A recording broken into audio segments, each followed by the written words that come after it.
She walked into her own wedding the way a prisoner walks to sentencing, head high, hands steady, heart already broken. The man waiting at the altar wasn't her choice. He was her father's debt made flesh. Dante Moretti, the name that made judges go quiet and politicians change their votes. The name whispered in back rooms and feared in boardrooms. And now, the name she would carry for the rest of her life. Vivian Hartwell was 26 years old. She was talented, stubborn, and completely out of options. If you've ever felt trapped by circumstances beyond your control, stay with this story until the very end. Hit like and drop a comment with the city you're watching from.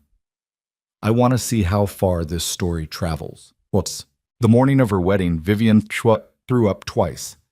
She was kneeling on the cold marble floor of her childhood bathroom, the kind of bathroom that had once felt safe. Toothpaste stains on the sink, a crack in the grout she'd traced with her fingers since she was 7, and she pressed her forehead against the porcelain edge of the tub and told herself she was not going to cry. She had made a decision. She was going to live inside that decision. Crying wasn't part of it. Her maid of honor, Sophie, knocked twice and pushed the door open without waiting. Sophie had been her best friend since the 3rd grade. She was the kind of person who always brought ginger ale and said exactly the wrong thing. "You don't have to do this," Sophie said. Vivian stood up. She rinsed her mouth. She looked at herself in the mirror, mascara already smudged, skin the color of old paper, and said, "Yes, I do." "Viv, he'll lose everything, Sophie. The house, the gallery, everything he built for 30 years. She dried her hands on the monogrammed towel hanging by the sink, her father's initials. R.H. Richard Hartwell, a good man who had made one catastrophically stupid investment, then 3 more trying to recover from the first. "I'm not going to let that happen." Sophie said nothing. There was nothing to say. They both knew it. The dress had been chosen by Evelina Moretti, Dante's mother, who had arrived at Vivian's apartment 6 weeks earlier with 2 assistants, a seamstress, and a look on her face like she was appraising livestock. She had walked around Vivian in a slow circle, said nothing for a full 40 seconds, and then announced that the dress would be Italian silk, high neck, no embellishment, classic, appropriate. Vivian had stood perfectly still and said, "Whatever you think is best." Evelina had smiled. It was not a warm smile. "You're going to do fine," she had said, "as long as you remember what this is." Vivian had not asked what she meant. She already knew. The ceremony was held at the Moretti estate, a property so large it had its own name, Villa Castello, which wasn't even Italian, but which the family had used for 3 generations without apparent irony. The grounds were immaculate. White roses everywhere, string quartet, champagne and crystal flutes passed by men in white gloves. 300 guests, every one of them hand-selected by Dante's personal assistant, based on a formula Vivian didn't fully understand but suspected had more to do with leverage than affection. She spotted 2 sitting senators near the fountain.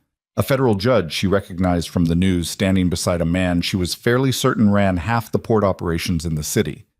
A congresswoman in a yellow dress laughing too loudly at something she hadn't actually heard. They were all here. All of them connected to Dante Moretti in ways that were never written down anywhere. Her father met her at the bottom of the staircase. Richard Hartwell was 61 and looked 70.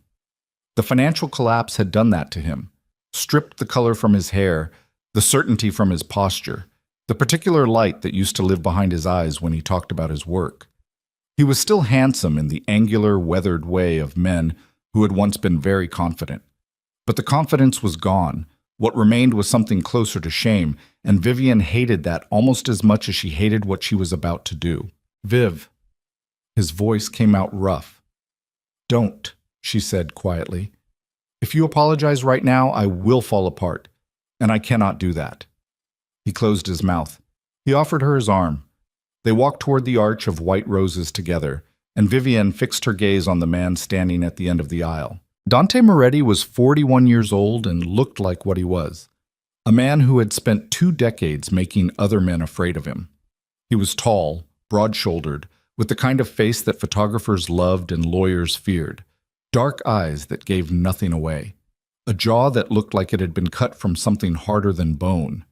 He wore his suit the way other men wore armor, and he stood absolutely still as she walked toward him, watching her with an expression that she could not read at all. He was not smiling. She was. Hers was a performance. She couldn't tell about his. The ceremony itself took 22 minutes. She knew because she counted. The officiant spoke in the low, sonorous voice of a man accustomed to performing rituals for powerful people, and the words he used were beautiful and completely hollow. Vivian said her vows clearly and without hesitation, because she had practiced them in the mirror until they sounded like something she meant. When Dante spoke his, he looked directly at her, and she had the strange sensation of being seen and not seen at the same time, as though he was looking at the idea of her, the function of her, rather than the actual person standing 3 feet away. When he put the ring on her finger, his hand was dry, steady. His thumb pressed briefly against her knuckle as he pushed the ring into place, and he held her gaze for exactly 2 seconds before releasing her hand. That was it. That was the whole moment. The crowd applauded. Her father exhaled behind her. Vivian smiled. The reception lasted 4 hours. She circulated the room on Dante's arm, which was a different kind of performance. The newlywed performance, the gracious hostess performance, the I am exactly where I want to be performance. Dante was good at it. Better than she was, actually. He smiled when it was required, laughed at the right moments, touched the small of her back with a light, possessive pressure that read to everyone watching as affection. She felt it as what it was, positioning. They were photographed approximately 40 times. She drank 2 glasses of champagne and switched to water. Evelina appeared beside her twice during the evening, each time with a specific adjustment. When Senator Hargrove speaks to you, listen more than you talk. And later, quieter. Stand closer to him in the photographs. You look stiff. Vivian made the adjustments. At midnight, the car arrived. The drive to the penthouse where they would be staying for their so-called honeymoon took 18 minutes. They sat in the back of the car and did not speak. The city moved past the tinted windows in streaks of yellow and white. Vivian watched it and tried to feel something uncomplicated, but everything inside her was complicated now, tangled up and pressing against her ribs. The penthouse was extraordinary. Of course it was. 63rd floor. Views of the entire skyline. A bedroom the size of her old apartment, with a bed that had been strewn with rose petals by someone paid to create the illusion of romance. She stood in the doorway and looked at it for a long moment. Dante walked past her to the bar cart by the window and poured himself 2 fingers of whiskey without offering her any. "You can change out of the dress," he said. "I had your things sent ahead." She turned to look at him. He was standing at the window, glass in hand, looking out at the city the way she imagined he looked at everything, like he was calculating its worth. "Thank you," she said. He turned then. He studied her face for a moment, and something shifted in his expression, not softening exactly, but a kind of recalibration. "Sit down," he said. "There are things we need to discuss." She sat on the edge of the chair nearest the window, still in the dress. The rose petals on the bed caught the light behind her.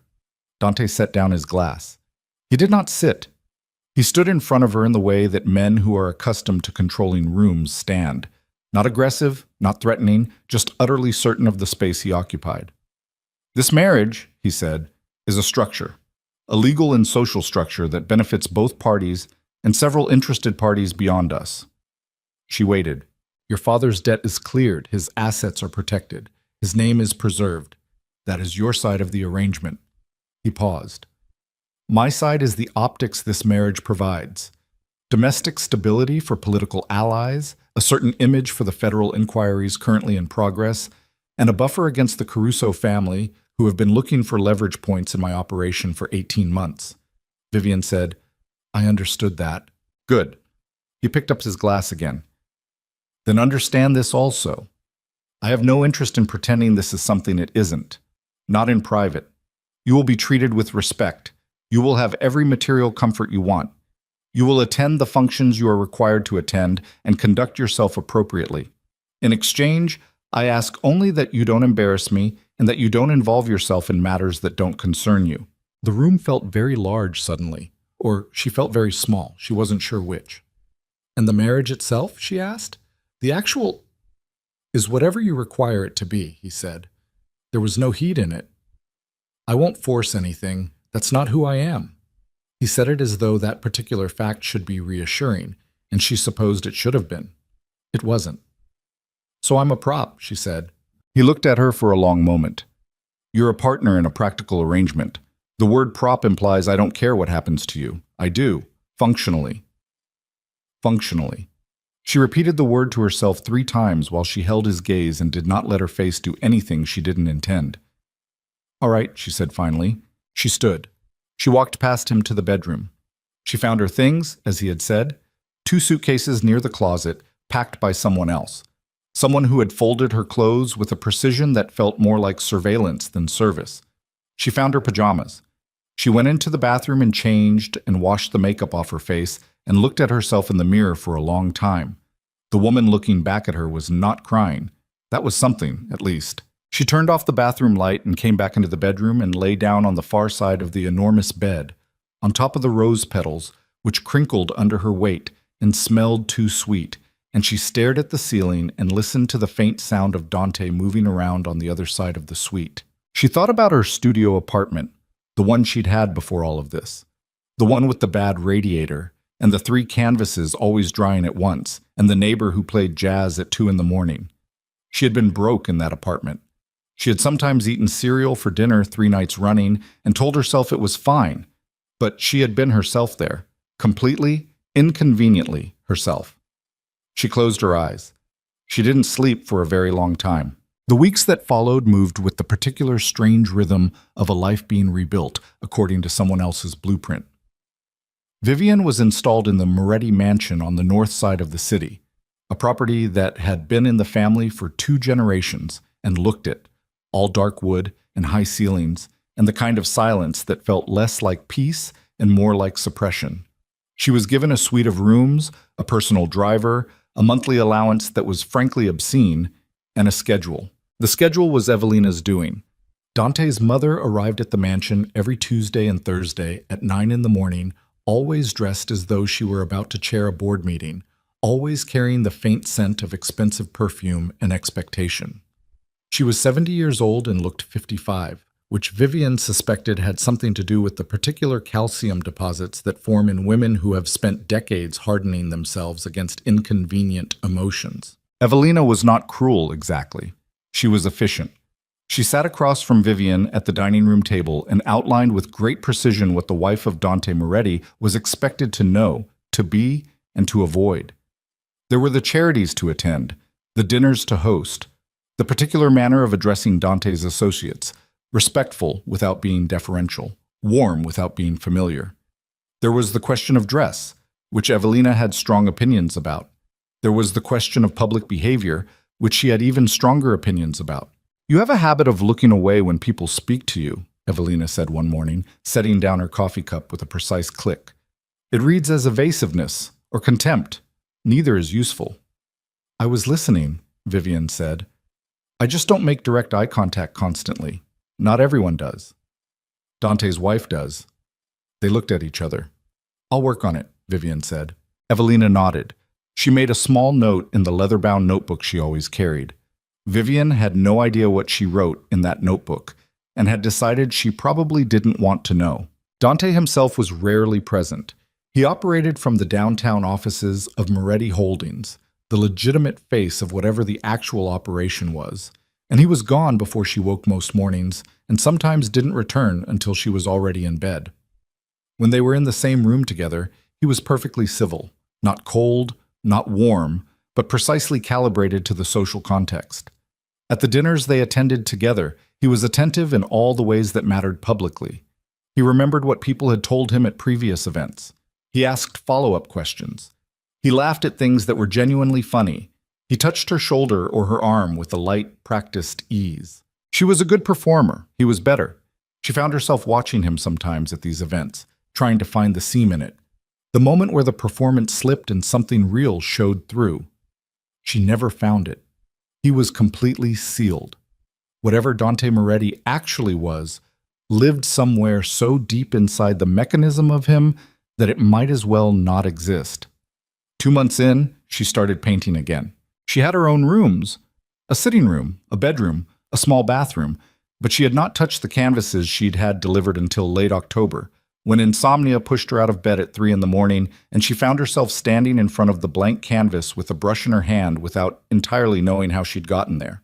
She worked for 4 hours straight, barely noticing the light changing outside the window, and when she finally stepped back and looked at what she'd made, she felt something in her chest loosen slightly. Not much, but some. After that, she painted every night she couldn't sleep, which was most of them. The paintings were dark. She hadn't intended that.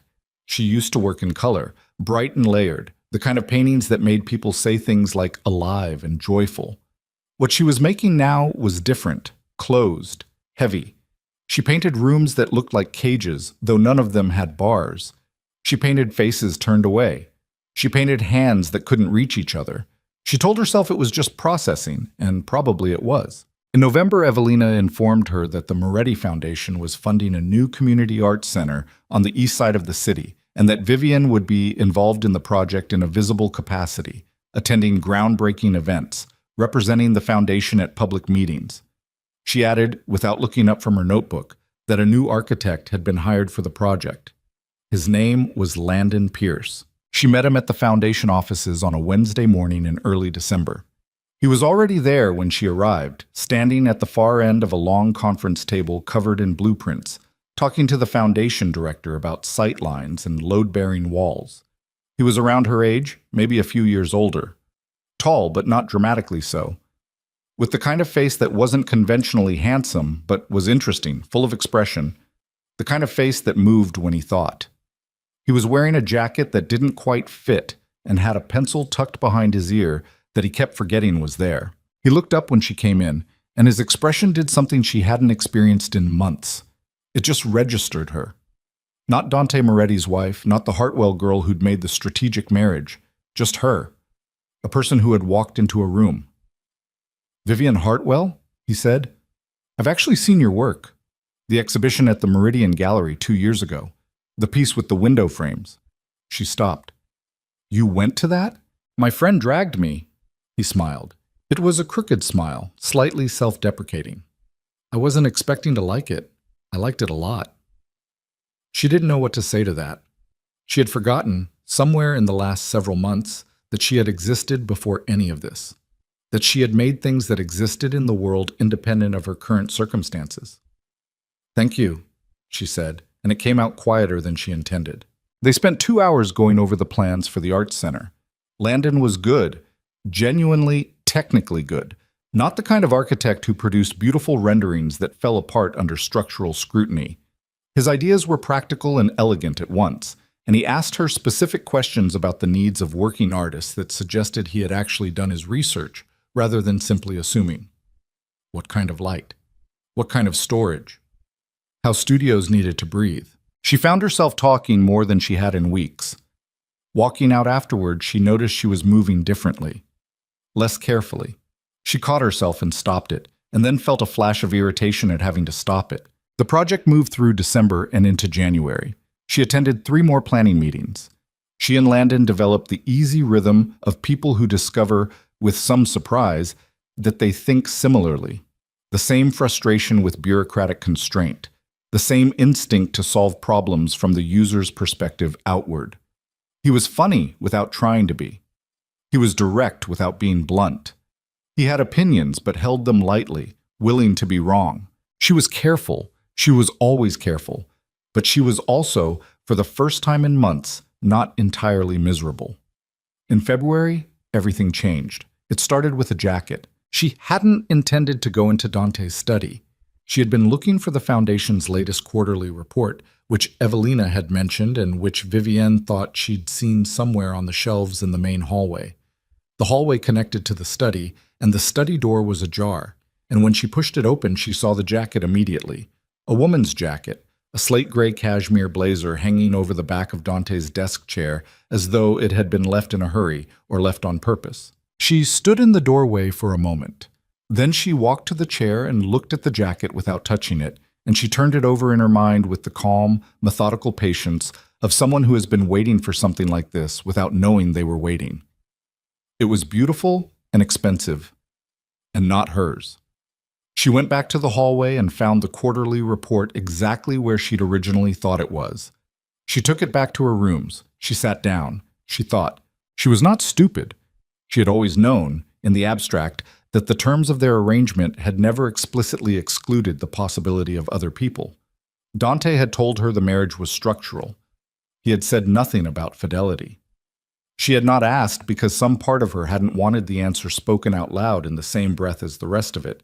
It had felt like one humiliation too many in an already humiliating evening. But knowing something abstractly is different from a slate-gray cashmere jacket draped over a desk chair. Over the next week, she started paying attention differently.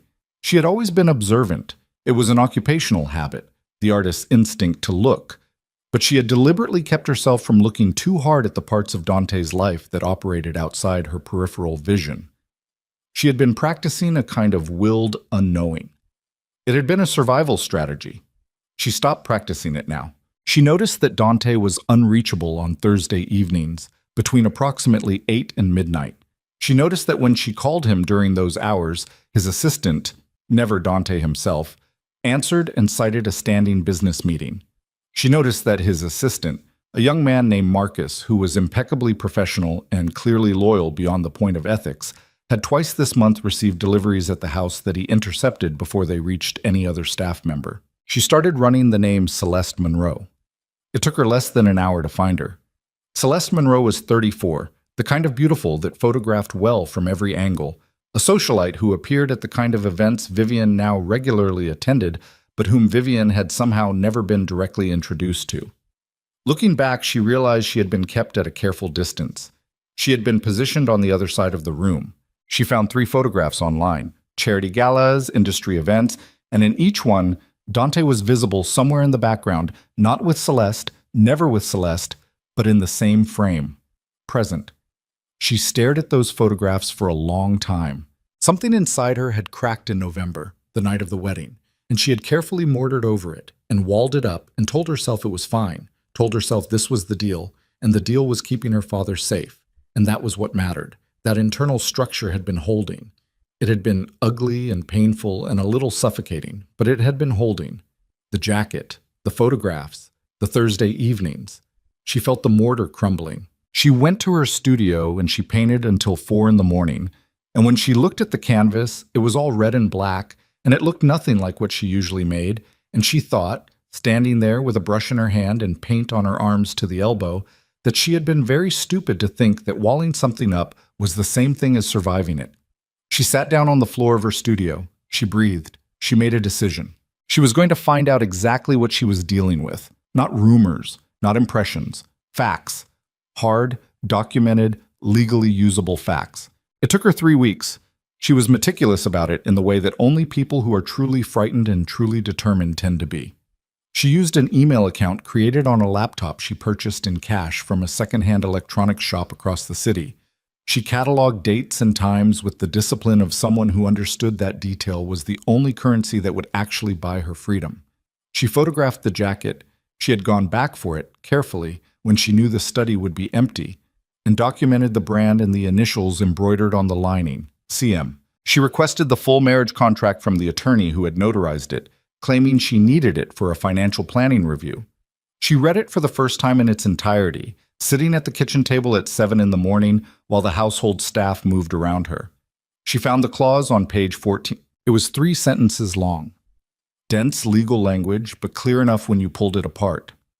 Infidelity on either party's part constituted material breach of the marital agreement, with specific financial and legal consequences attached. She read it again.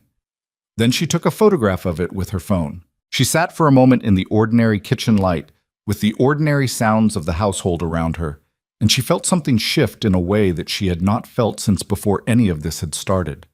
Since before the phone call from her father's attorney, before the meeting with Dante's people, before the night she had stood in her studio and looked at her canvases and thought about what she was willing to sacrifice. She felt it so clearly she almost laughed. It was the thing she thought she'd lost entirely. It was small and hard and stubborn, and it lived at the very center of her chest. It was possibility. She had options now, real ones, the kind that required courage to take, but that existed, concretely, in the world. She put her phone in her pocket. She stood up. She poured herself coffee. She was going to need a very good attorney. But first, she had a planning meeting for the Arts Center at 2 o'clock. And Landon was going to be there, and she was going to sit across from him and look at blueprints and talk about light and space and what it meant to make something real in the world. She was going to let herself have that for one more afternoon, just one. Then she was going to start dismantling Dante Moretti's careful, constructed world from the inside. She was still thinking about the attorney's name Sophie had mentioned once, Graham something, a man who specialized in cases exactly like this. When she arrived at the foundation offices and pushed open the glass door and almost walked directly into Landon, who was coming the other direction with 2 coffees and a tube of blueprints under his arm. He caught the coffees, barely. Whoa. He stabilized, looked up, and broke into the crooked smile. 2 seconds earlier, and this would have been a disaster. She looked at him. She thought about the canvas in her studio. She thought about page 14 of the marriage contract. "I need a favor," she said. It came out of her before she'd decided to say it. He looked at her more carefully. Whatever was in her face, she wasn't controlling it right now. She didn't have the energy. He registered it. "Okay," he said simply. "Not today, but soon. I'm going to need someone I can trust." She held his gaze. "I just need to know if you're that person." Landon Pierce looked at her for a long moment. He was not a stupid man, and he was not pretending to not understand the weight of what she was saying. "Yes," he said. She nodded once. They went into the meeting. But that evening, on the drive back to the Moretti mansion, Vivian's phone buzzed with a message from a number she didn't recognize. 3 words. "She knows about you." Vivian stared at the screen. The city slid past outside. She closed the message. She looked at her own reflection in the tinted glass of the car window. Composed, careful, entirely still. The unknown number sent a second message 30 seconds later. A photograph this time. It was Vivian and Landon standing outside the foundation building earlier that afternoon, coffee in hand, her face turned up to his with that moment of unguarded honesty all over it. Someone had been watching. Someone had been watching for a while. She didn't sleep. She lay in the dark of her suite with the phone face down on the nightstand and her eyes fixed on the ceiling, and she ran through it methodically, the way she'd learned to run through problems since all of this began. Not emotionally, not yet, but architecturally. Who had taken the photograph? Who had sent it? What they wanted her to understand by sending it. The angle had been from across the street, elevated slightly. A second-floor window or a car with a good lens. She hadn't noticed anyone. She was usually careful about noticing, but she'd been distracted. Landon's coffee, her own voice coming out of her before she'd authorized it, the particular relief of saying something honest out loud to another human being for the first time in months. She'd dropped her guard exactly long enough for someone to document it. That was the message, not the photograph itself, the timing of it. "We were there when you forgot to perform."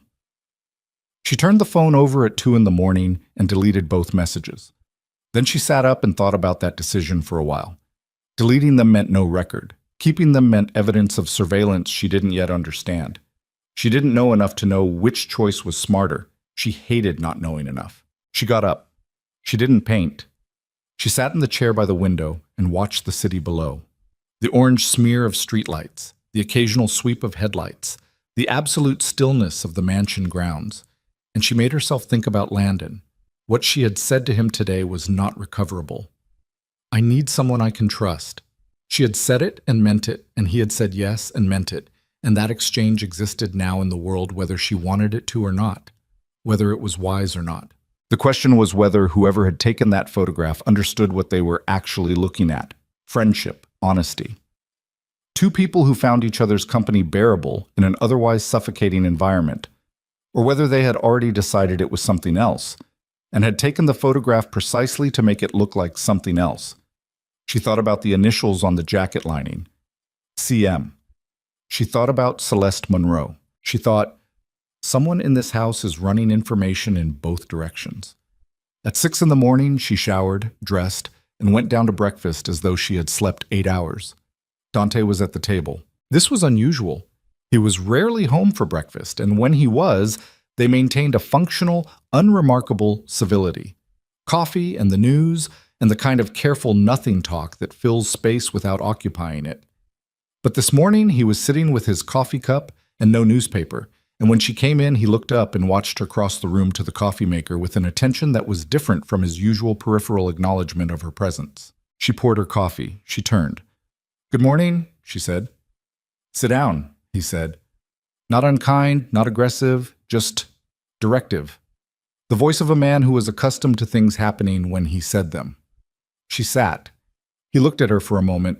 He had a particular quality when he was processing something, a stillness that most people probably read as calm, but that she had come to understand was more like compression, something being held under pressure.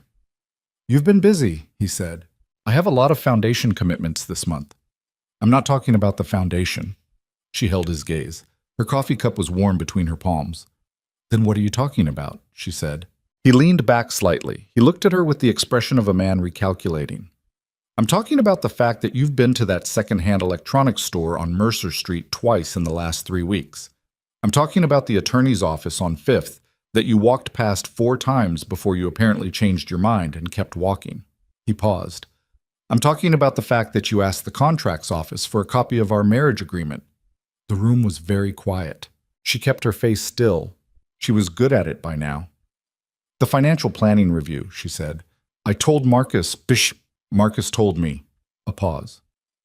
"Vivian," the way he said her name, not soft, not hard, weighted. "I'm not an idiot," she said quietly. "I know you're not. That's not what I said. You're having me followed." He didn't confirm it and didn't deny it, and somehow that was worse than either. He just looked at her with those dark, compressed eyes and said, "I have security protocols. They apply to everyone in this household. That's not personal.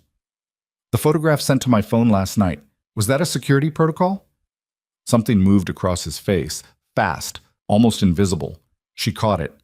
"What photograph?" he said. And she knew, instantly and completely, that he hadn't sent it. She sat with that knowledge for exactly 1 second before she redirected. "Never mind. I must have misread the number." She lifted her coffee cup. "Was there something specific you needed from me this morning, or was this just a general check-in?" He studied her. She drank her coffee. "The Alderton dinner is Friday," he said finally. "Senator Alderton's wife has opinions about punctuality. Be ready at 7. I'll be ready at 6:50. He stood. He buttoned his jacket. He looked at her one more time at the door, that recalculating look. And then he left. She sat alone in the breakfast room and breathed. If Dante hadn't sent the photograph, then someone else had. Someone who knew about the surveillance, who had access to what the surveillance was producing, and who had decided to use it independently. Someone with their own agenda. She thought Celeste Monroe, or someone working for her, or someone working for someone else entirely, using the situation as leverage in a game she didn't fully understand yet. She needed Graham Mercer's phone number. She needed it today. She called Sophie from the upstairs bathroom with the fan running, which was paranoid but felt necessary. Sophie picked up on the second ring, groggy. It was barely 7:30. "The attorney," Vivian said without preamble. "The one you mentioned, Graham Mercer. Do you have his number?" A pause. Sophie was waking up fast. She was good at that. "Viv, what's happening?" "I need his number." "Okay. Yes, I have it. Are you safe right now?" The question landed strangely. She considered it honestly. "Yes," she said. "Physically, yes." That's a very specific qualifier. "Sophie." "Okay. Okay, I'm texting it now." The number came through 30 seconds later. Vivian memorized it. She didn't write it down anywhere. She deleted the text, cleared it from the deleted folder, and put the phone in her pocket. She met Landon at the Arts Center site that afternoon. It wasn't a scheduled meeting. She had texted him from a payphone, which felt absurd and necessary in equal measure, and asked him to meet her there rather than at the foundation offices. He had texted back, "Sure. 3 p.m.? No questions." She appreciated that more than she could say. The site was still under construction, a converted warehouse on the east side, stripped back to its bones, smelling of sawdust and concrete dust and something metallic underneath. She arrived first and stood in the middle of the main floor, looking up through the exposed roof beams at the gray winter sky. And she thought about what this building was going to be. The kind of place where someone could come and make something real without anyone telling them who they were supposed to be while they made it. She heard his boots on the concrete behind her. You wanted somewhere without cameras, he said. It wasn't a question. She turned. He was standing in the doorway with his hands in his jacket pockets, and his face was doing that reading thing, taking in the set of her shoulders, the particular stillness she was carrying today. I need to ask you something, and I need you to answer me honestly, she said. Always. Has anyone approached you about me? Asked you questions about our meetings, our conversations? Anyone from the foundation, from Moretti Holdings? Anyone? He thought about it, genuinely thought about it. She could see him going back through recent weeks. No, he said. Not directly. Not directly. There was a guy at the Whitmore event last month. He introduced himself as a journalist, asked me something about the foundation project, worked around to asking how often I met with you. He paused. I thought it was a weird question at the time. I said we worked together on the project and left it at that. What did he look like? He described someone she didn't recognize. Mid-40s, expensive watch, didn't actually write anything down when he was supposedly taking notes. Not a journalist. Okay, she said. Okay. He came further into the space, stopped a few feet from her. Are you going to tell me what's actually going on? She looked at him. The roof beams above them. The winter sky through the gaps. I'm leaving, she said. I'm going to end the marriage. I have grounds, legal, documented grounds, and I've found the clause in the contract. She watched his face. What I don't know yet is how hard he's going to push back, and I don't know who else is running plays in this situation for their own reasons. And until I have the full picture, I need... She stopped. I need you to be careful, that's all. I need you to know that being connected to me right now carries a risk I didn't warn you about when this started. He was quiet for a moment. You think he'd come after me, Landon said. I think his mother might. Dante has rules he operates by. I don't entirely understand them, but they exist. Evelina's rules are different. What does that mean, different? It means she protects the family name first, last, and always. And she decides what constitutes a threat. She met his eyes. A friendship between her son's wife and a man who isn't her son constitutes a threat. Whether or not there's anything... She stopped again. Whether or not there's anything actually there, he finished quietly. A beat. Yes, she said. He nodded slowly. He looked at the floor, then back up at her. I'm not going anywhere, he said. I want to be clear about that. I'm not going anywhere, and I'm not going to pretend I don't know you because someone is running surveillance. That's not... He exhaled. That's not who I am. I know, she said. I know that. I'm not asking you to. I'm just warning me. Yeah. He almost smiled. Warned. Thank you. She nodded. They stood in the gutted warehouse in the gray afternoon light, and she thought, this is what normal feels like. Two people standing in a space being honest with each other. That's all it is, and it's so simple, and I have been so far from it for so long that it feels like something extraordinary. She left before 4. She called Graham Mercer from the payphone 2 blocks from the site. He picked up on the 3rd ring. Mr. Mercer, she said, my name is Vivian Moretti. I need to speak with you about a divorce. I have documented evidence of infidelity, and I have the marriage contract. I believe there is a clause on page 14 that... Mrs. Moretti.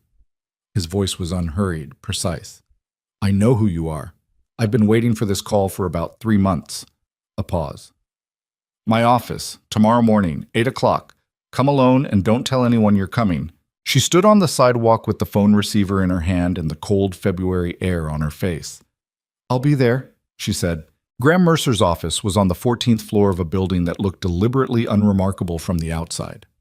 Inside, it was exactly what she had expected from a man who had apparently spent decades winning cases that other attorneys wouldn't touch.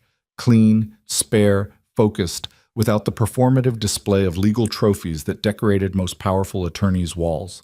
He had one painting, abstract, and a single shelf of books that looked actually read. He was in his mid-50s, silver-haired, with the patient, weighted attention of someone who had learned long ago that listening was a more powerful tool than talking. He listened for 40 minutes without interrupting. Then he said, the infidelity clause. You're certain of the documentation.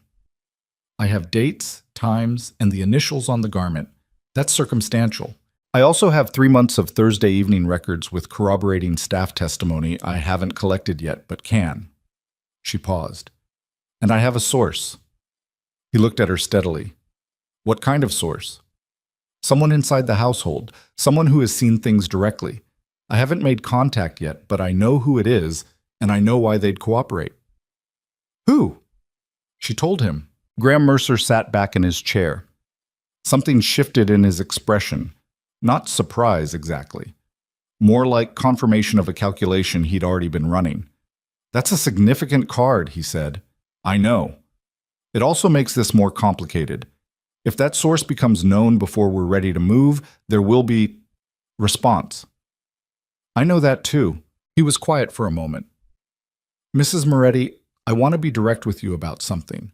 I have handled cases involving the Moretti family before, at a remove. I have some understanding of what Dante Moretti is capable of when he feels challenged. He leaned forward.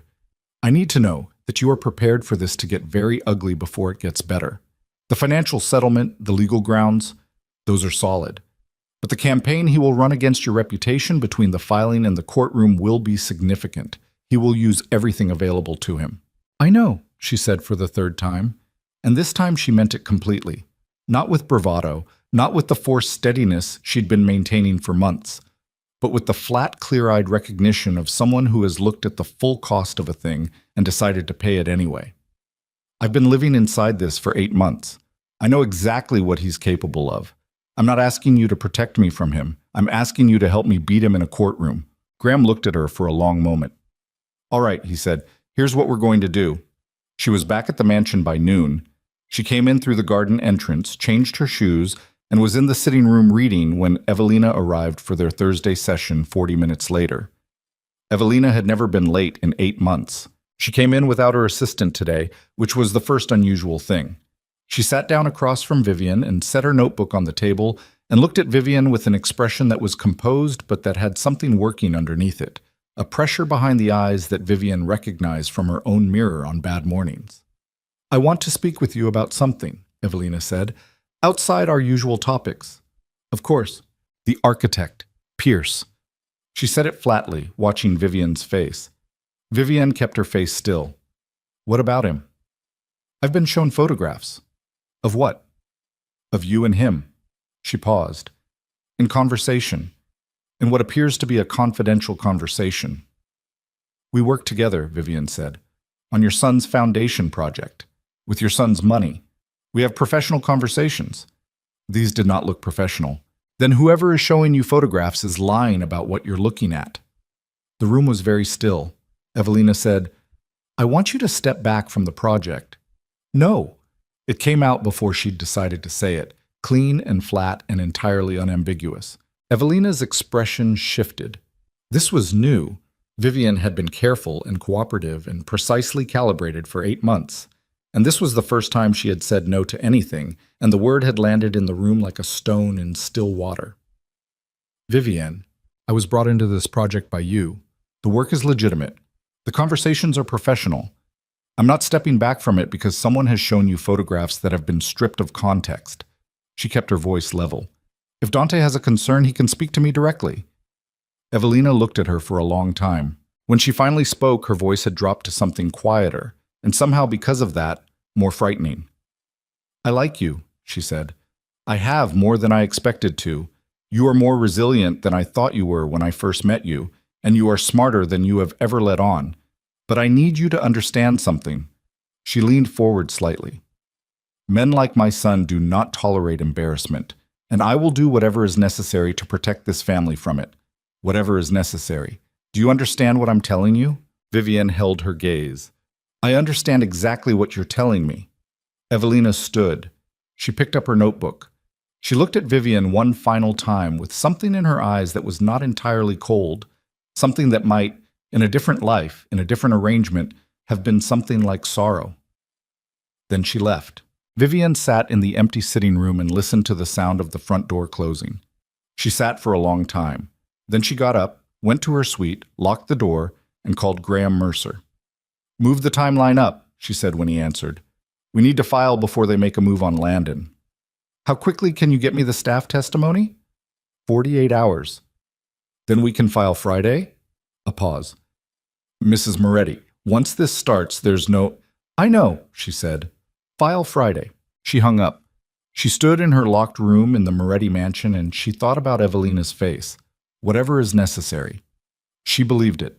She believed it completely. She pulled out the phone, found the number she had memorized 3 days ago, and typed a single message to the one person inside this household she believed, based on 8 months of careful observation, had their own reasons to want the truth out. I know what you saw. I need your statement. Name your terms. She sent it. 20 seconds later, the reply came back. I've been waiting for you to ask. And then, before she could process what that meant, she heard footsteps in the corridor outside her door.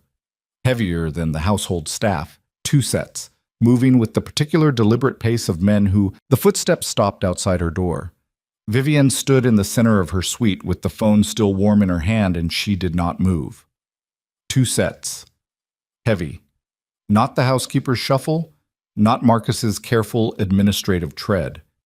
These were men who wore their weight differently. The particular gait of people who moved through spaces expecting those spaces to yield to them. A knock. Hard. 3 times. She put the phone in her cardigan pocket. She crossed to the door. She opened it. 2 men she didn't recognize. Both in dark suits, both with the blank, patient faces of people employed specifically for their ability to project nothing. The one on the left was holding an envelope. Mrs. Moretti. Not a question, an identification. Yes, she said. Mr. Moretti requests your presence in the main study. Now. She looked at the envelope. What's that? The man on the left said nothing. He extended it toward her. She took it, her name on the front, handwritten in a script she didn't recognize. She didn't open it. Tell him I'll be down in 10 minutes, she said. He said now. She looked at both of them for a moment. Their faces, their stillness, the way they occupied the corridor with the particular blankness of men who had been told not to come back without her. She thought about the phone in her pocket. She thought about Graham Mercer. She thought about the message she had just sent and the reply that had just come back. She thought, not yet, not enough, not ready. 5 minutes, she said. I need to change my shoes. She closed the door. She did not lock it. Locking it now would signal something she couldn't afford to signal. She went to the bathroom, turned on the tap, and typed a message to Graham with her hands completely steady. Dante knows something. Do not call this number. I'll reach you through the other channel tomorrow morning. She sent it. She deleted it. She put the phone in the drawer under the bathroom sink, under a folded towel. Then she changed her shoes because she had said she would, because small consistencies mattered, because she was not going to let her own lie make her hands shake. And she opened the door and walked out. The 2 men fell into step behind her. The main study was on the ground floor, at the back of the house, overlooking the formal garden. Dante used it differently from the front study where she had found the jacket. This one was where he worked rather than where he received. Bookshelves, floor to ceiling, a mahogany desk the size of a small boat, 2 leather chairs angled toward the cold fireplace. The overhead light was off. A single lamp burned on the desk. Dante was standing by the window. He did not turn when she entered. The 2 men stepped back into the corridor and closed the door. She stood in the middle of the room. She held the unopened envelope at her side. She waited. Sit down, he said. I'd rather stand. He turned then. He looked at her with an expression she had not seen on him before. Or rather, she had seen its components separately, but not assembled like this. It was calculation and anger and something that might have been, underneath everything, a species of respect. The way you look at an opponent who has made a better move than you expected. You hired Graham Mercer, he said. No preamble, no construction around it. She said, I made an inquiry. Don't. His voice was still level, but the level had a different quality now. Compressed, like the moment before a structure fails. Don't manage me. Not in this room. You made an appointment. You sat in his office for 45 minutes. You told him about the contract clause. He paused. You told him you had a source inside my household. She said nothing. Who? He said. She looked at him steadily. I don't know what you think I said in a private attorney consultation, but Vivienne. The word hit the air with a weight that stopped her completely. He crossed the room in 4 steps and stopped 6 feet from her, and she realized in that moment how rarely she had been in a room alone with him without the social scaffolding of dinner parties and foundation events, and the performative marriage they maintained in public. This was different. There was nothing to perform for. Graham Mercer is not your attorney. He has never been your attorney. The moment he took your call, he called me. The room tilted, not physically, but something in her internal architecture. The careful, load-bearing structure she had been building for months shifted on its foundation in a way she felt in her back teeth. He called you, she said. We have an arrangement that predates your marriage by 11 years. He handles certain legal concerns for the foundation. He has a standing obligation to notify me of any contact from members of this household. Dante's expression didn't change. He thought you already knew. He assumed I had sent you to him as some kind of test. A pause. He was surprised when I told him I hadn't. She was quiet for exactly as long as she could afford to be quiet. She was thinking very fast. Graham had been a trap. Not a deliberate one, or maybe deliberate, she couldn't know yet, but a trap regardless. 11 years. A standing arrangement. Everything she had told him in that office. Everything. The source she had mentioned. The timeline, Friday's filing. So you know everything I told him, she said. Yes. And the source. I have a list of people it could be. I'll find them. He said it without particular emotion. Not a threat, just a statement of operational fact. What I want to know from you is why. She almost laughed, the nerve of the question. Why? She repeated. I have kept my end of the arrangement. Your father's debts are cleared, his assets are protected. You have been treated with... Don't. Now it was her voice cutting through the air. Do not tell me I've been treated with respect. Don't. She felt something shake loose in her chest. Not collapse, not panic, but the specific fury of someone who has been careful for a very long time and has just run out of reason to keep being careful. I found her jacket in your study. I have documented 18 Thursdays. I have the contract, and I have read every word of it, and I know what the clause means, and I know what you've been doing and for how long. She stopped. She breathed. You want to know why? That's why. He looked at her. He was very still. Celeste, she said. The name in her mouth tasted like copper. How long? A moment. 4 years, he said. 4 years. Before the marriage, during the construction of it, during the 8 months she had been performing the role of his wife inside this house. 4 years. She nodded once. The motion was very controlled. Open the envelope, Dante said. She had forgotten she was still holding it. She looked down at it. She looked up at him. Open it, he said again. She slid her finger under the flap. Inside was a single sheet of paper, dense with text, legal in structure. She read the first paragraph. Then she read it again. It was a settlement offer, extremely generous, a number that would have seemed impossible to her before any of this, a number that her father's mind would have shut down trying to process.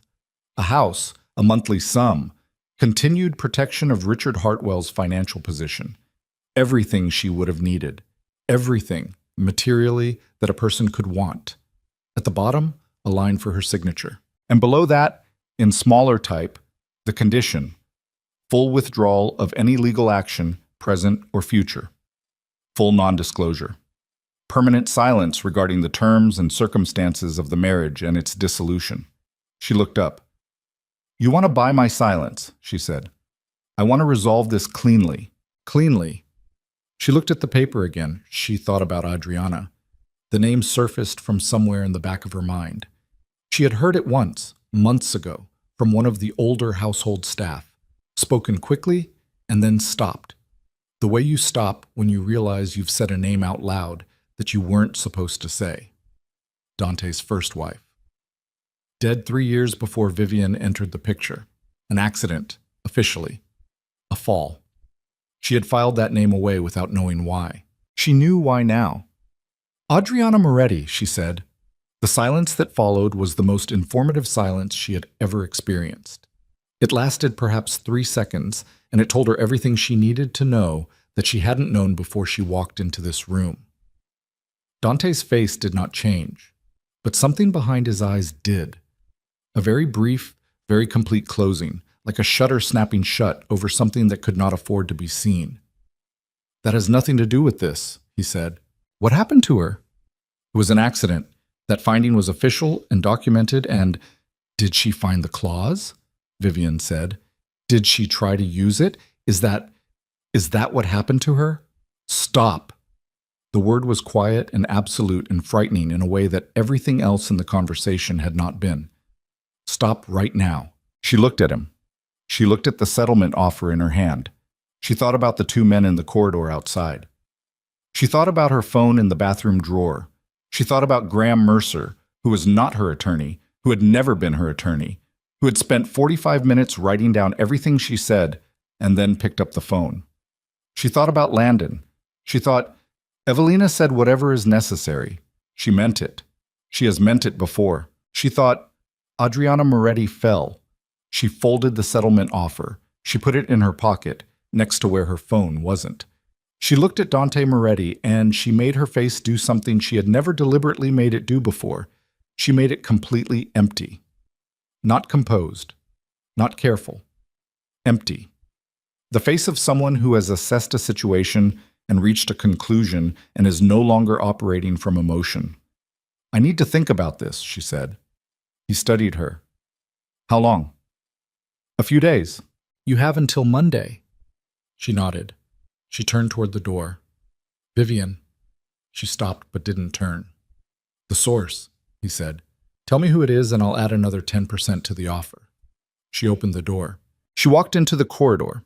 The two men were still there, flanking the doorway, and she moved past them without looking at either of them, and she walked up the staircase with an absolutely even pace, and she went into her suite, and she closed the door, and she stood with her back against it in the dark, and she pressed her hands flat against the wood behind her, and she breathed. Adriana. The name moved through her like cold water through a crack in stone. Slow, inexorable, following the exact shape of the fear she had been trying not to have for 8 months. She had thought she was building a case for a divorce. She had thought she was extricating herself from a transaction that had become intolerable. She had not let herself think that the woman who stood in this same position before her had not made it out. She crossed to the bathroom. She retrieved her phone from under the towel. She stood in the dark bathroom and she thought about who she could call. Graham Mercer was gone. Her source inside the household was now a liability. Whoever it was, Dante was already running the list, and by morning he would know. Sophie had no resources for this, only love, and love was not what she needed right now. She needed someone who could move without being seen. She needed Landon. She texted him from the darkened bathroom. No payphone now. No time. She used her own phone, and she knew it was traceable, and she did it anyway because the calculation had changed. Everything had changed. "Don't go home tonight. Go somewhere they don't know about. I'll explain tomorrow, but please, just do this." She waited. 40 seconds. Already not home. "I saw a car outside my building this afternoon that didn't leave. I've been at my friend Marco's. Are you okay?" She exhaled. "Not yet. Working on it." She sat on the bathroom floor with her back against the tub, the cold tile under her, the darkness around her. She sat and she went through it all. Every piece of the case she had thought she was building, every document she had gathered, every calculation she had made. And she looked at what remained now that Graham Mercer's treachery had stripped the scaffolding away. The contract photograph was still on her phone. That was real. The 18 Thursdays documented in a notebook she kept inside a false-bottom watercolor box in her studio. Dante's people hadn't found that, she was nearly certain, because they would have moved on her differently if they had. The jacket photograph. And the source. Whoever had replied, "I've been waiting for you to ask." That was still real, still live, and Dante didn't know who it was yet. He had a list, but he didn't know. She had until Monday. She thought about Adriana Moretti. She thought about what it meant that the question had landed on Dante the way it had. That 3-second silence, that shutter snap behind his eyes. She thought about what it meant that an official finding existed, documented, and apparently unassailable, and that official findings could be purchased by men who owned judges. She thought, if I sign that paper, I disappear. Maybe literally. She thought, If I don't sign it, I need something bigger than a contract clause. I need something they can't bury. She sat on the cold bathroom floor and she let herself feel it all for exactly 60 seconds. The fear, the fury, the particular vertigo of realizing the ground you thought was solid was never solid, was always someone else's construction, was always going to shift beneath you when they decided it should.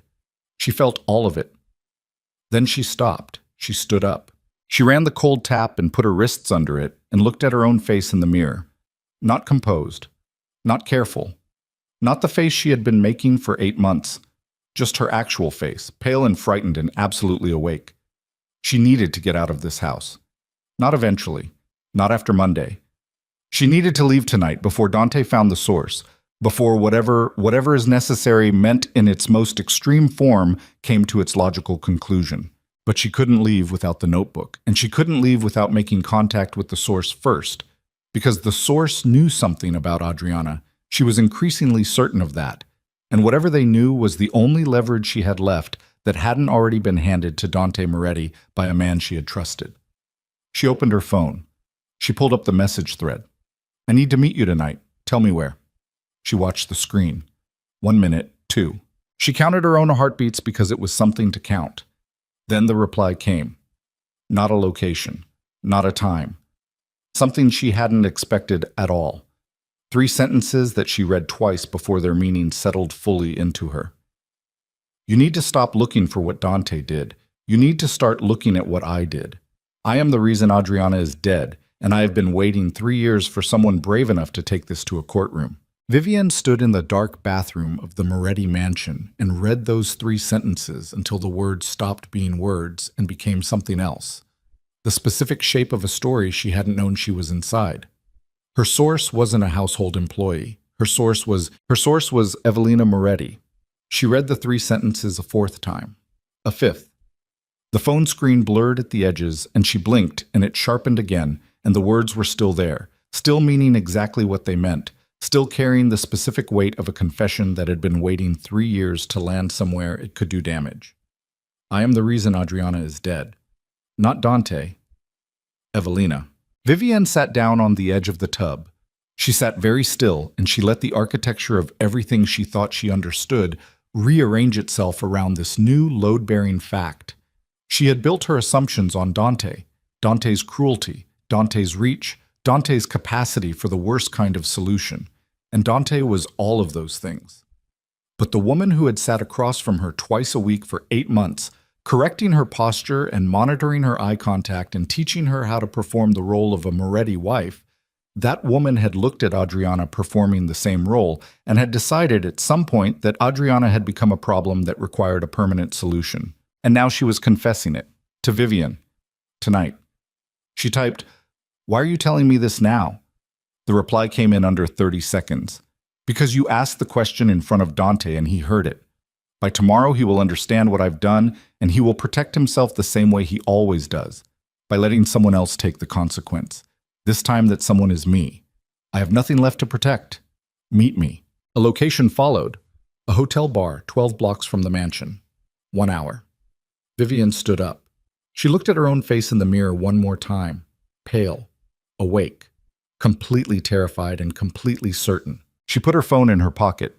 She went to her studio and she retrieved the watercolor box with the false bottom, and she took the notebook out and put it inside her coat.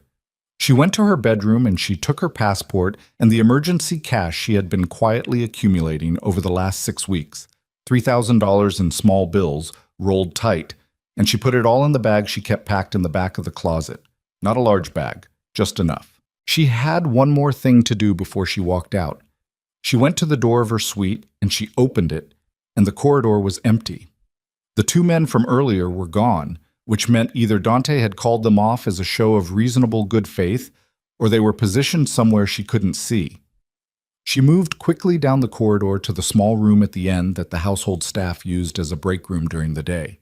Empty now. She sat at the table and she called Sophie. Sophie picked up on the first ring. She had clearly not been sleeping. "Listen carefully," Vivian said quietly. "I'm leaving tonight. I need you to go to my father and tell him to move. Not tonight. Tomorrow morning, early. Tell him to go to his sister's place in the valley and to leave his phone at home. Can you do that? Vivian, what? Sophie. A breath. Yes. Yes, I can do that. Don't call me on this number again. I'll find a way to reach you. She paused. Tell my father I love him. Tell him this is almost over. She hung up. She walked down the back staircase, through the kitchen, and out through the garden entrance into the cold night air. She did not look back at the house. The hotel bar was called Arlen's, which was the kind of anonymous name that belonged to a place specifically designed to be forgotten. Low lighting, dark wood, the murmur of people not paying attention to each other. Vivian arrived 8 minutes early and took a booth in the back corner with a clear sight line to the entrance and ordered a club soda she didn't touch. Evelina arrived exactly on the hour. She looked different. Not diminished, not broken, not the way people look when they have confessed something catastrophic, and the weight has lifted. She looked the way a building looks in the moment before controlled demolition, still standing, still structured, but with something fundamental already gone from the inside. She was wearing a coat Vivian recognized, charcoal wool, but she had forgotten her gloves and her hands were bare and slightly red from the cold. And that detail, the forgotten gloves, the uncharacteristic oversight, made Vivian's chest do something complicated. She sat down across from Vivian. They looked at each other. You have a recorder running, Evelina said. Not a question. Vivian reached into her pocket and placed the small digital recorder on the table between them. She had purchased it the same day she bought the laptop, in cash, from the same second-hand shop. She had used it exactly once before, as a test. Yes, she said. Evelina looked at it. She looked at Vivian. She nodded. Then I'll speak clearly, she said. What Evelina Moretti told her over the next 40 minutes was not a confession in the theatrical sense.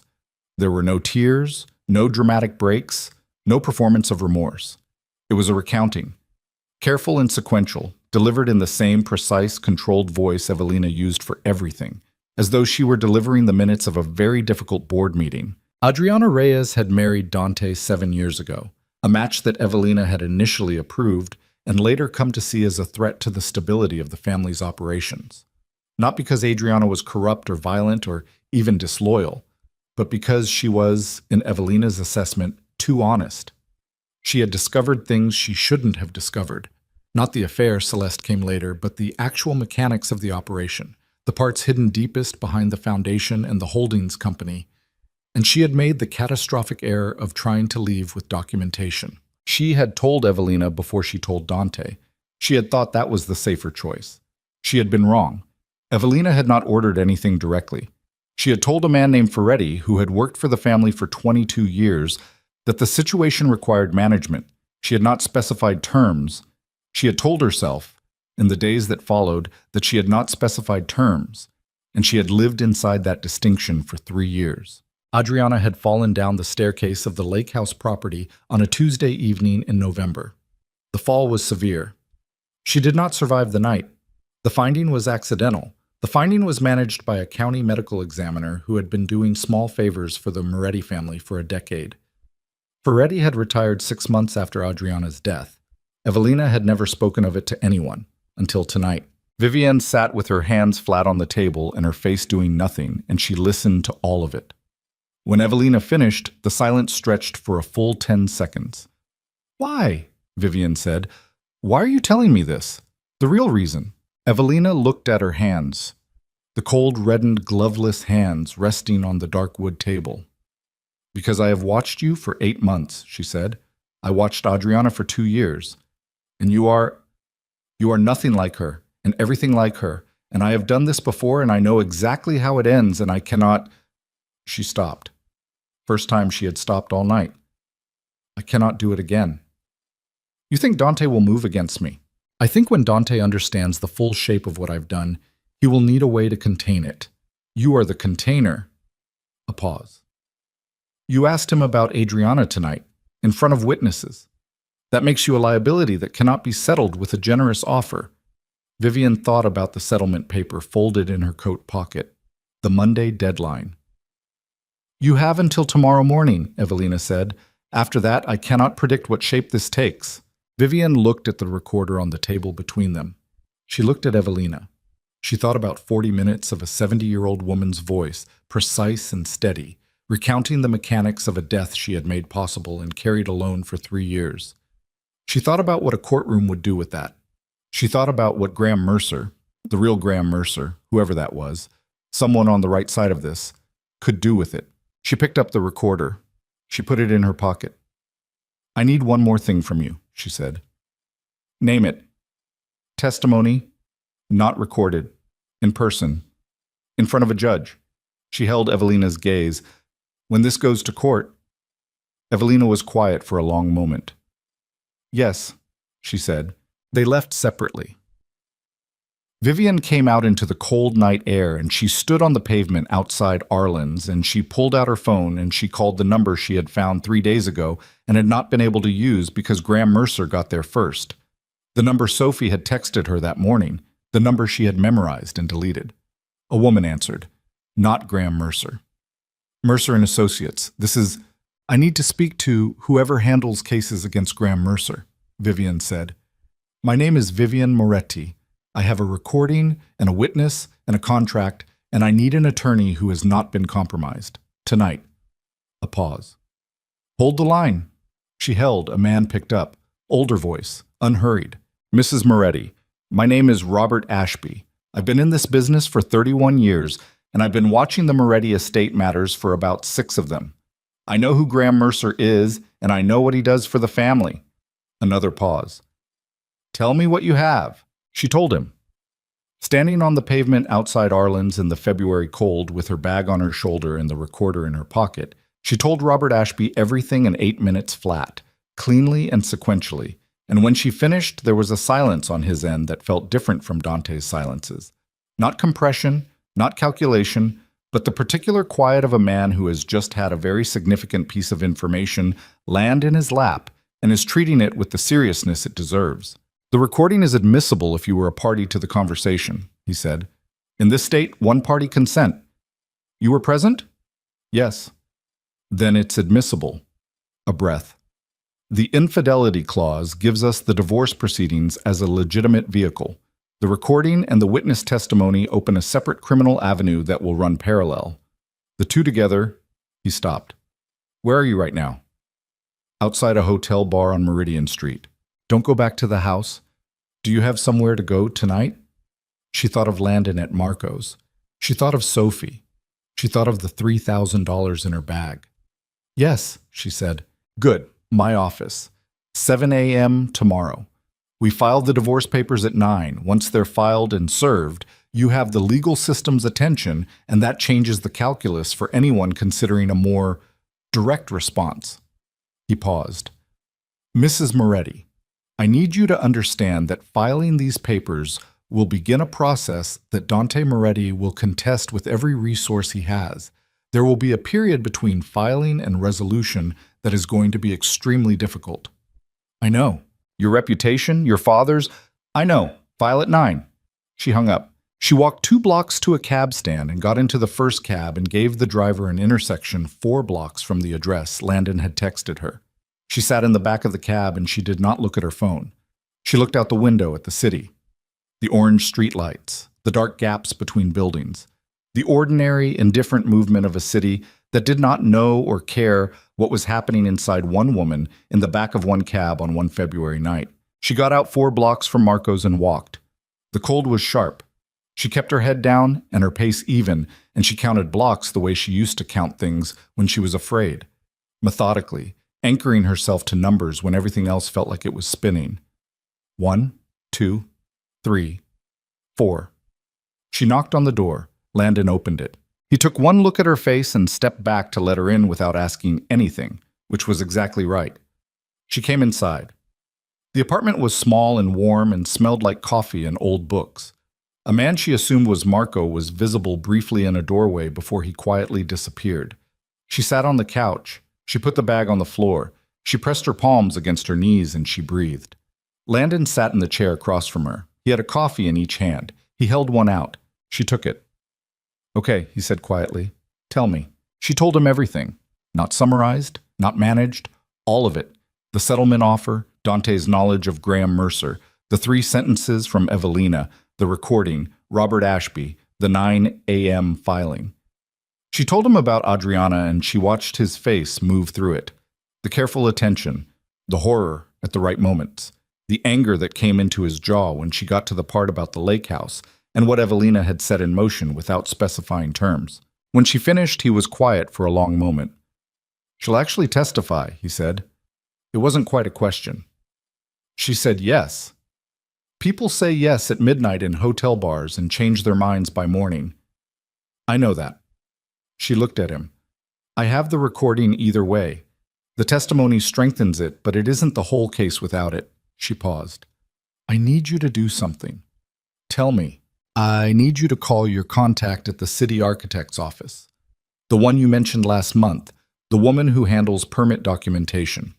I need her to look up the lake house property permits from 6 years ago, specifically any renovations done in the 12 months before Adriana died. Specifically, the staircase. Landon looked at her. If they modified that staircase and the modification was designed for a particular outcome, she said carefully, there will be a permit application, or a conspicuous absence of one. Either way, it's a record. He set down his coffee cup. He picked up his phone. It's midnight, he said. I know, text her. She can pull it first thing tomorrow. I just need it before 9.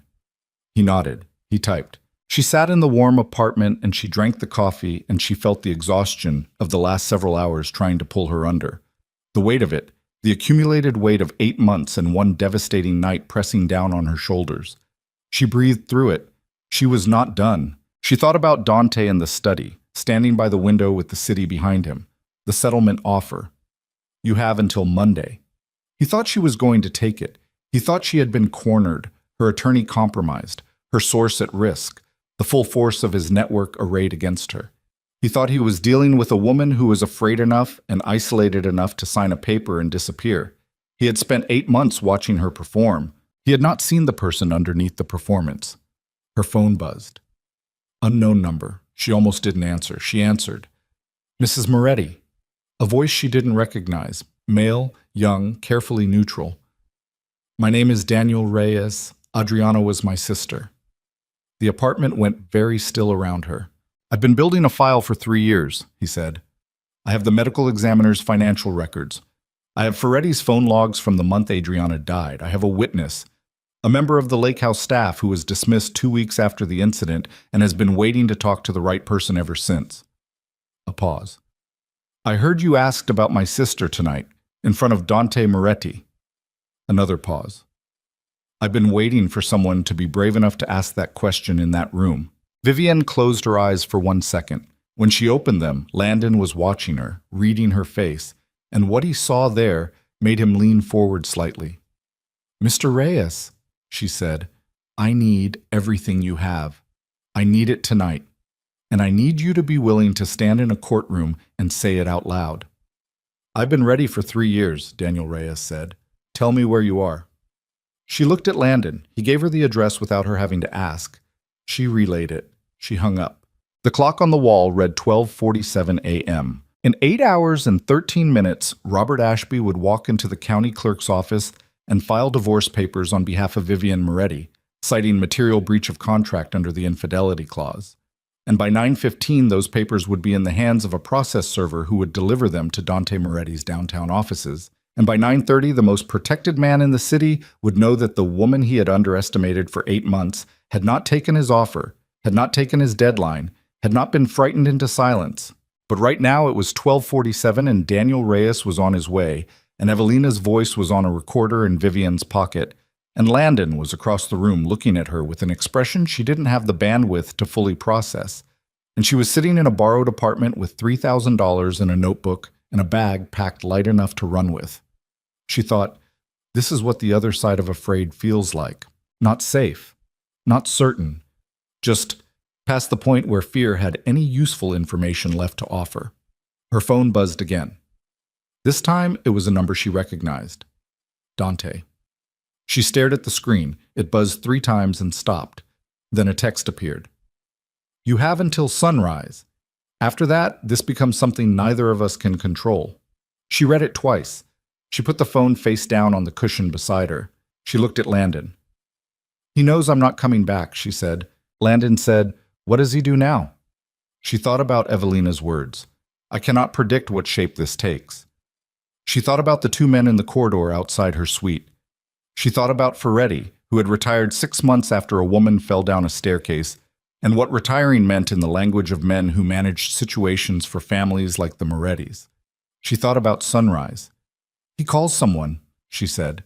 The knock at Marco's door came 40 minutes later. 2 sharp raps, the pattern she'd told Daniel Reyes to use.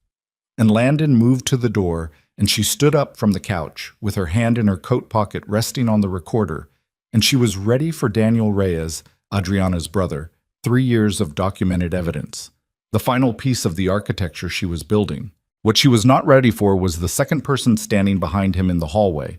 A woman, 50s, exhausted in the particular way of someone who has been carrying something enormous for a very long time, wearing the uniform of household staff, and holding a manila envelope pressed flat against her chest like... The woman's name was Rosa Vega. She had worked at the Lake House property for 11 years.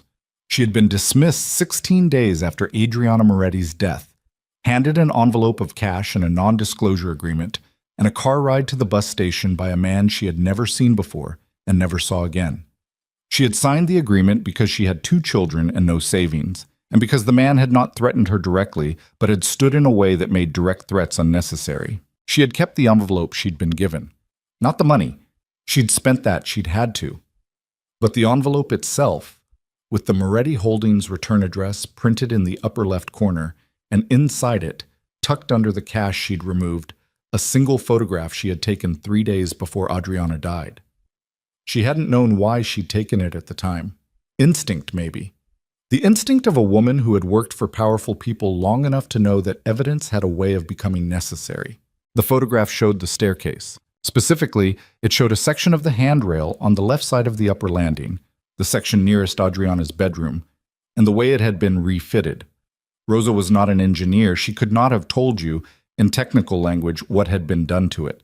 But she had noticed it because she had cleaned that handrail twice a week for 3 years, and she knew its weight and resistance the way you know the feel of something your hands have touched hundreds of times. And when she ran her cloth along it 3 days before Adriana died, it had moved. Slightly. In a way, it had never moved before. She had taken the photograph because it seemed wrong. She had said nothing because she hadn't understood what wrong meant yet. She understood now.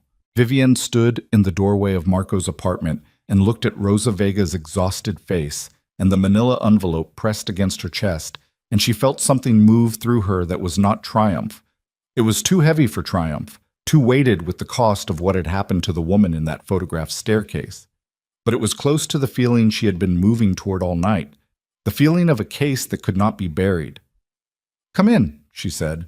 They worked until 4 in the morning, the 5 of them, Vivienne, Landon, Daniel Reyes, Rosa Vega, and Marco, who turned out to be an accountant with a decent printer and the practical competence of someone accustomed to organizing complicated information. Daniel's files came out of a hard drive he'd been keeping at his office, printed and organized into labeled folders. Rosa's photograph was dated by the camera's metadata. 3 days before the death, clear as anything. The Moretti Holdings envelope with the return address was bagged separately. Vivienne laid the recorder on the table and played 30 seconds of it for Robert Ashby, who had driven across the city at 2 a.m. when she called him and was now sitting at Marco's kitchen table in a coat he hadn't taken off, drinking bad coffee and looking increasingly certain. He listened to Evelina's voice, the precise, controlled recounting. "I told Ferretti the situation required management.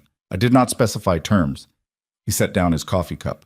"With this recording and the photograph and the medical examiner's financial records," he said carefully, "we are no longer talking exclusively about a divorce proceeding. We are talking about a parallel criminal investigation that the district attorney's office will be obligated to open once this material is in their hands." "How long does that take?" Daniel asked. His voice was flat and controlled in the way of someone who had been waiting a very long time and had learned not to let the waiting show. "Once we file the divorce papers this morning, I submit the supporting evidence to the DA's office simultaneously. The filing creates a public record that protects everyone in this room." He looked at Vivienne. "The moment it's filed, any action against you becomes exponentially more visible. That's your protection." "My father," she said. I'll have someone with him by 8 a.m. She nodded. She looked at the table, the organized folders, the photograph, the recorder, the 3 years of Daniel Reyes's methodical grief made into evidence. And she thought about Adriana, whom she had never met. A woman who had found the wrong thing and told the wrong person and died on a staircase in November while the county medical examiner wrote accident in a box, and a man named Ferretti drove to a bus station with an envelope of cash. She thought, I'm going to make this mean something. At 5 a.m., Landon made more coffee and she sat at the table and read through everything one final time, checking for gaps, for anything that could be challenged or dismissed or buried. There were no gaps. The case was not perfect. No case was perfect. But it was dense and corroborated, and it had Evelina Moretti's voice on a recording saying words that could not be walked back. At 6:15, she called Sophie. Your father is at his sister's, Sophie said immediately. I drove him myself at 5. He wanted to call you. I told him you'd call when it was over. Thank you. Viv. Sophie's voice cracked slightly. Is it going to be okay? She thought about that honestly. I think so, she said. I think it's going to be very bad for a while and then it's going to be okay. A breath. Okay, Sophie said. Okay, I'll be here. At 7 a.m., Vivian walked into Robert Ashby's offices with Daniel Reyes and Rosa Vega, and she sat at the conference table and she signed every document placed in front of her, and she did not hesitate at a single one. At 9:03, the papers were filed.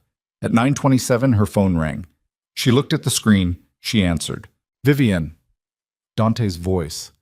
Whatever she had expected from it, fury, cold threat, the compressed register she had learned to read as danger, was not there. He sounded, for the first time since she had known him, like a man standing in rubble. You actually filed? Yes. A silence. The district attorney called me 40 minutes ago, he said. I know. Another silence. Longer. The recording, he said. Yes. She heard him breathe.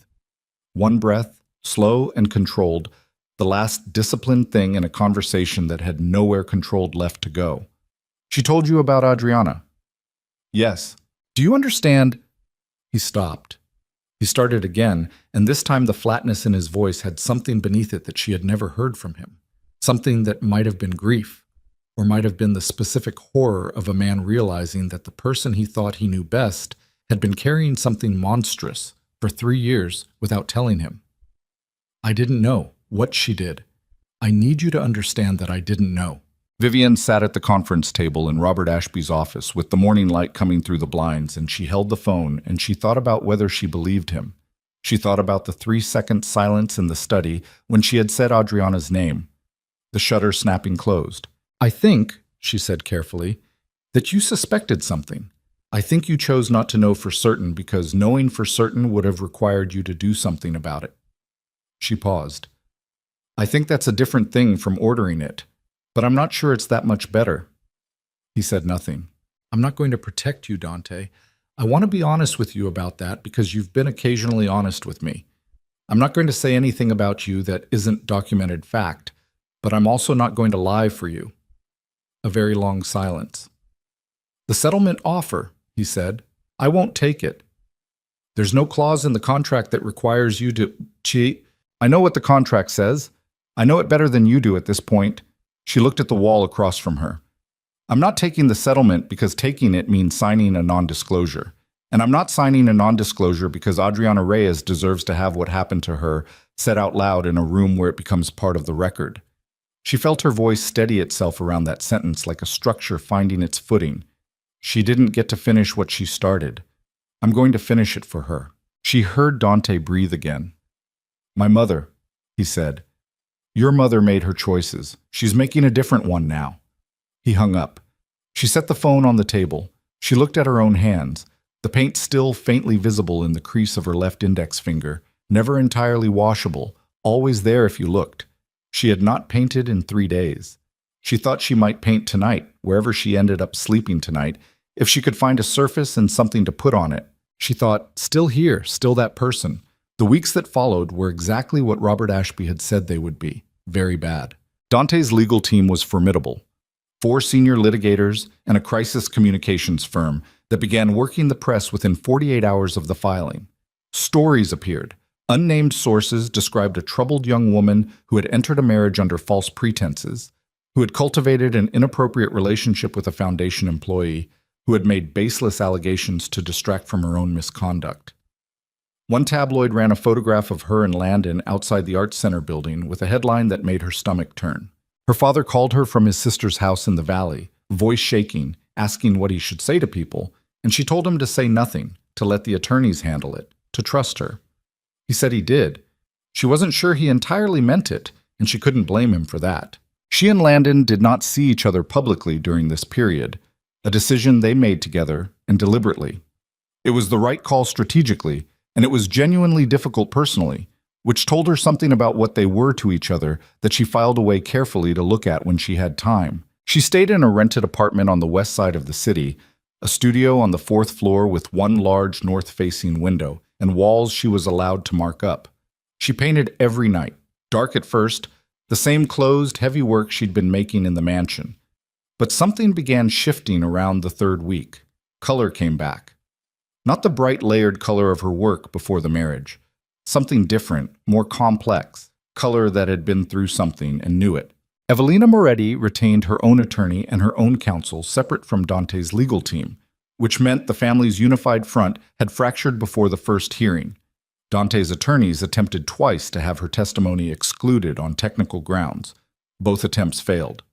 Daniel Reyes gave a statement to the district attorney's office that ran to 47 pages. Rosa Vega's photograph of the staircase handrail was examined by 2 independent structural engineers, both of whom confirmed that the fitting had been altered in a manner inconsistent with standard maintenance or renovation. The county medical examiner, whose report had declared Adriana's death accidental, was placed under formal investigation. Ferretti could not be located. The divorce hearing was scheduled for a Thursday in April, 8 months after Vivian had first read page 14 of the marriage contract in the kitchen of the Moretti mansion at 7 in the morning. The courtroom was packed. She had not anticipated that. She had known there would be attention, had steeled herself for it, but the sight of every seat filled and the cluster of press outside the building and the particular electric quality of a room full of people who understood they were witnessing something significant made her stop on the courthouse steps and breathe for a moment. Robert Ashby stood beside her. "Ready?" he said. "Yes," she said. She walked in. The hearing ran 3 days.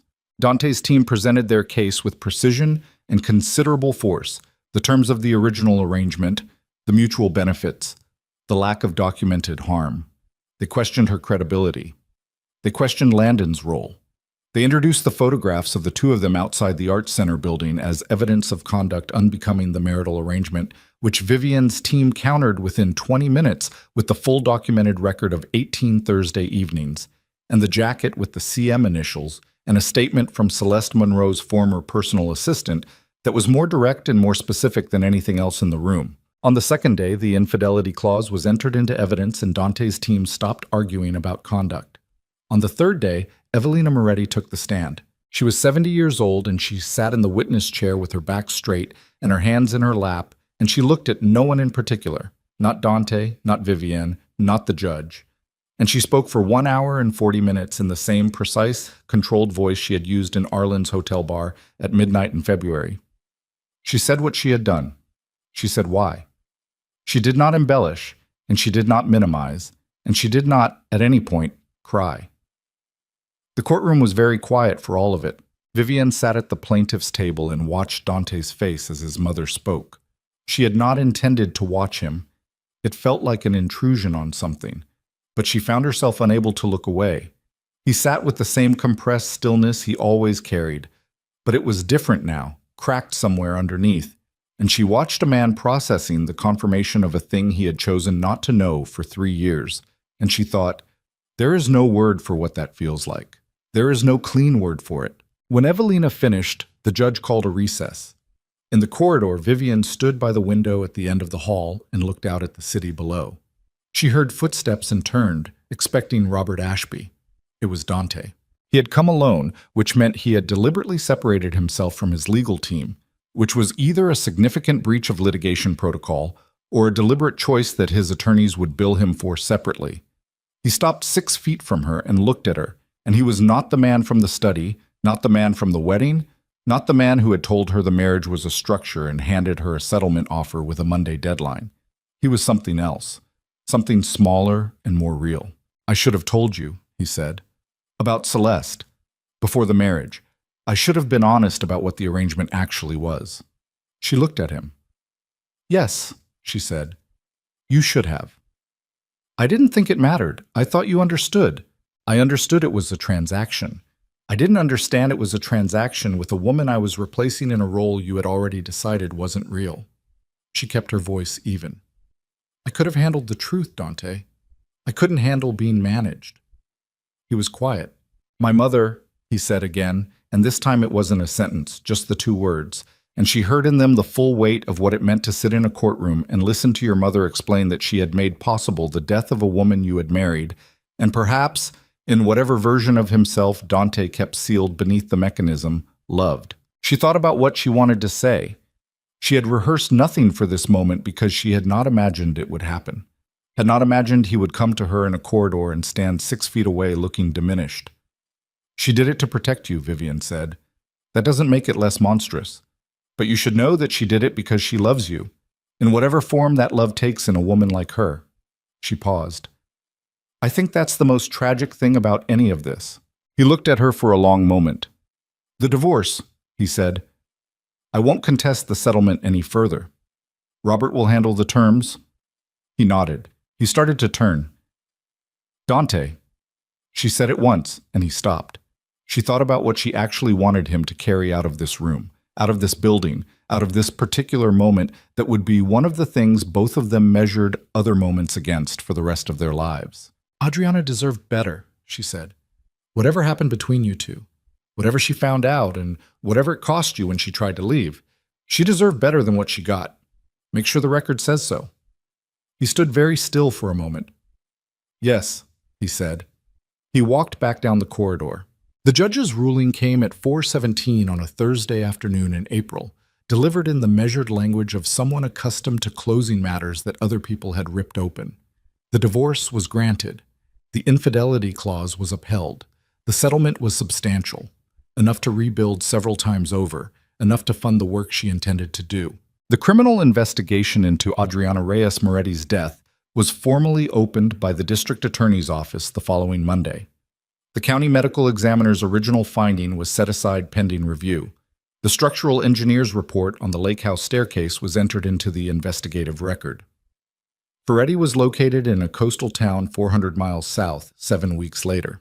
Dante Moretti was not charged. The investigation found no evidence that he had known, prior to the courtroom, what his mother had set in motion. His attorneys released a statement. He did not release one himself. What he did, quietly and without press attention, was something Vivian learned about much later from Robert Ashby. He established a private endowment in Adriana's name, funded through Moretti Holdings, directed entirely toward legal advocacy for women in situations that had no adequate word yet. She didn't know what to do with that information when she first received it. She sat with it for a long time. Evelina Moretti was charged with accessory to manslaughter. She pled guilty in a proceeding that lasted 4 hours. She received a suspended sentence due to age and medical grounds, with 3 years of supervised release. She did not appeal. Vivienne did not attend that proceeding. She was in the East Side warehouse that day, standing in the main space of what had become, after 14 months of construction and bureaucratic friction and funding battles that Landon had navigated with the particular stubborn patience of someone who believes the work matters, the Hartwell Arts Foundation. The floors were finished. The light came in exactly the way they had planned, north-facing windows, diffuse and honest, the kind of light that showed things as they were. The studio spaces smelled of fresh plaster and possibility. She stood in the middle of the main floor, alone before the opening, and she turned slowly in a full circle, and she looked at it. She thought about the kitchen table at 7 a.m. where she had first read page 14. She thought about the blank canvas at 3 in the morning. She thought about Sophie's voice on the phone, "Is it going to be okay?" and her own careful answer. She thought about Evelina in the hotel bar, gloveless hands on dark wood, saying the most honest thing she had probably ever said. She thought about Adriana, who had never gotten to this room. She let herself feel all of it, the grief and the fury and the exhaustion and underneath those, patient and persistent as a structural wall, the thing she had described to herself once as small and hard and stubborn. It wasn't small anymore. It had grown into something she could build on. Landon found her there 20 minutes later. He had learned over the months to find her by her stillness, the way she went quiet when she was processing something large. He came in through the side door and saw her standing in the center of the space, and he stopped a few feet away and didn't say anything, just stood with his hands in his jacket pockets and let her finish whatever she was finishing. She turned and looked at him. "It's good," she said. "It is," he agreed. She looked at the light through the north windows. "I want to put something on that wall." She indicated the largest wall of the main space, smooth white plaster, 12 feet high. "Something the kids who come here see first when they walk in. Not a motto or a mission statement, a painting." "What kind?" She thought about it. "Something that looks like what the other side of a hard thing feels like," she said. "Not pretty, not resolved, just still going." He looked at her for a moment. "You should paint it," he said. She almost said she wasn't sure, then stopped herself from saying it. She looked at the wall. She thought about everything that had gone into arriving at this particular moment in front of this particular surface. "Yeah," she said. "I should." He smiled, the crooked, unguarded one, and she thought, this is the thing I protected, not by keeping it safe, by making sure I survived long enough to come back to it. She reached out and touched his arm, just briefly, and he covered her hand with his for a moment before she pulled away to get her phone and call the caterers about the opening. The Hartwell Arts Foundation opened on a Friday evening in late May, with 60 people in the space and another 40 who couldn't get in and stood outside looking through the windows. Vivian's father was there, Richard Hartwell, who looked 61 again rather than 70, who had driven up from his sister's house and stood in the middle of the main floor with his hands in his pockets, and looked around with the expression of a man who is trying not to cry and not entirely succeeding. He found her near the window. "Viv," he said. "Don't," she said. I know, I just... Dad." He stopped. He looked at her. Really looked at her, the way he used to when she was small, and he was trying to understand who she was becoming. And whatever he saw made him nod once, a long, slow nod of recognition. "Okay?" he said. "Okay, you're all right." "I'm all right," she said. "Right." He put his arm around her and she leaned into it for exactly 1 moment, and then straightened up because there were people arriving and introductions to make, and a building to host and a foundation to run. Sophie was somewhere near the drinks table, laughing too loudly at something, which was exactly right. Daniel Reyes had come. She hadn't expected him, and when she saw him standing by the entrance looking at the space with careful, measuring eyes, she walked over. "Thank you for coming," she said. He looked at her. He was not a demonstrative man. She had understood that about him from the first phone call, but something moved in his face. "She would have liked this," he said. Vivian nodded. She didn't try to say anything to that. Some things didn't need anything added. Over the months that followed, the foundation became what she had intended it to be, a place where people could make things without asking permission. 12 studio spaces, rotating residencies, a youth program that filled up its waiting list in 6 weeks. The large wall in the main space held a painting she had made over 3 consecutive nights in July, working until her hands cramped and stopping and going back. It was large and complex and not entirely comfortable to look at, which felt right. It used every color she knew. She and Landon did not rush anything. They had both been inside structures that moved too fast for the wrong reasons, and they were constitutionally resistant to repeating that. They had dinner, they walked, they talked about buildings and paintings and the specific bureaucratic absurdity of permit applications. And occasionally, carefully, they talked about the year that had preceded all of this. He listened the way he always had, completely, without trying to fix anything, which was exactly what she needed. One evening, late in the following spring, they were sitting on the steps outside the foundation building after a studio event that had run 2 hours over schedule. The street was quiet. The city did the thing it did at that hour. Settled into itself, the daytime noise replaced by something slower and more honest. "What do you want?" he said, not pressuring, just asking. She thought about it. "This," she said, "what I'm doing, the foundation, the work." She looked at the street. You, if you're staying. I'm staying, he said. Then this, she said. He reached over and took her hand, and they sat on the steps in the late spring evening with the foundation building behind them, and the city moving at its own unhurried pace, and she thought about everything it had taken to arrive at a moment this ordinary. The ordinariness was the point.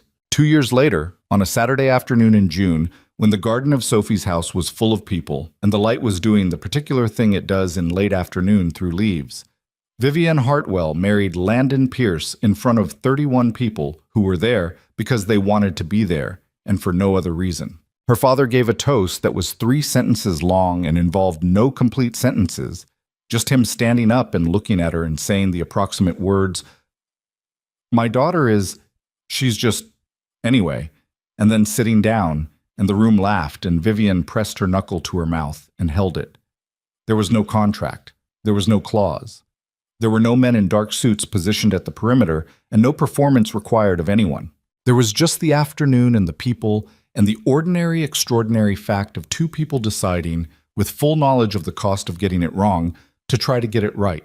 She stood beside Landon in the garden, and she felt the ring going on her finger. A different ring, chosen by both of them, nothing spectacular. And she thought about the first time. The arch of white roses.